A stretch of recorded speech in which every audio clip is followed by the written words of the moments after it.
Hello viewers, আসসালামু আলাইকুম। আমি এখন আস্ত রসুনের আচার বানায় আপনাদের দেখাবো। আস্ত রসুন সুন্দর পরিষ্কার করে রেখে দিয়েছি। তারপরে ধোয়ার পরে আমি চুলায় দিয়েছি।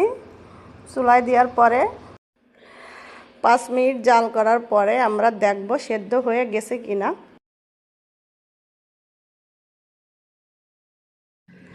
এখন আমরা দেখেছি সেদ্ধ হয়ে গেছে।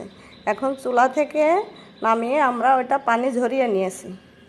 এখন গরম কড়াইতে আমরা 1 কাপ সরিষার তেল না হলে আচার ভালো হয় না আমরা জানি। 5টা শুকনা মরিচ, লবঙ্গ, এলাচ, দারচিনি আমরা দিয়ে হালকা নাড়িয়ে নেব। এরপর আমরা হালকা চুলার আঁচ কমিয়ে দেব। তারপরে আমরা রসুনটা দিয়ে হালকা নাড়াচাড়া করে এখন আমরা স্বাদ মতন লবণ, 2 চামচ আপনার মরিচের গুঁড়া, 2 চামচ হলুদের গুঁড়া দিয়ে আমরা হালকা নাড়াচাড়া করব।